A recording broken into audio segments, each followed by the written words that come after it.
Still talking Magic Mike. Moving on. Let's talk Grammy nominations because they came in yesterday. Beyoncé leading the pack with 9 nominations.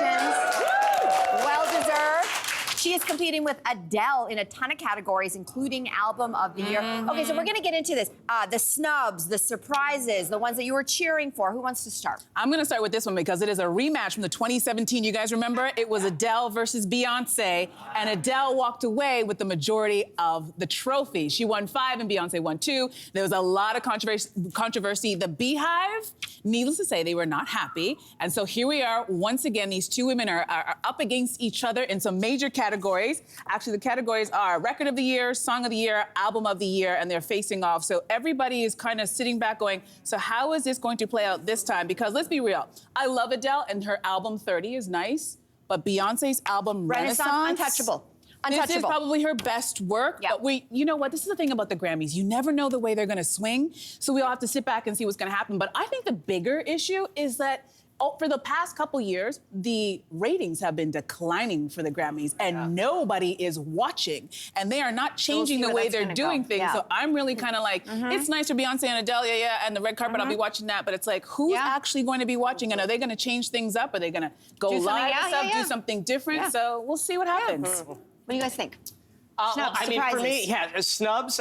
Some people were saying this online. You know the song "We Don't Talk About Bruno" from the film Encanto? It's everywhere. Lin-Manuel Miranda wrote it, so I was surprised that didn't get nominated. I heard that Disney didn't submit it. I don't know the reason for that. Another potential snub for me. I mean, I don't know if they need a Grammy, but Blackpink. I've been listening to some Blackpink recently. Lainey would be very happy to hear that. Well, and Lainey and a great member of your team, Blair. I feel like such an old man because I'm like, what are the kids listening to? And Blair was like, you got to get into Blackpink. So like a couple weeks ago, I did a deep dive on the new album. Top track is Yeah, Yeah, Yeah. I absolutely love it. And I was a little surprised that they weren't nominated. They're such an interesting international act, too. So those, to me, were the two kind of snubby things that You know what's another surprise, though, was that ABBA is up for Album of the Year. I know. There's a throwback. Alongside Beyonce, Coldplay, Kendrick Lamar, et cetera, et cetera. I don't know who's all that coming. They've had that 40-year hiatus, but now they have this tour, the hologram tour we've talked about on the show before. I know 2 people who have seen it in Europe recently, and both people said, like cried. Like, it's very emotional. So they're having a renaissance moment. They look great. They look great. They're there. This is like basically the moral of the story is you can be in your 70s and you can be, arguably at the top of your game. So yes. I do want to give some Canadian love out there.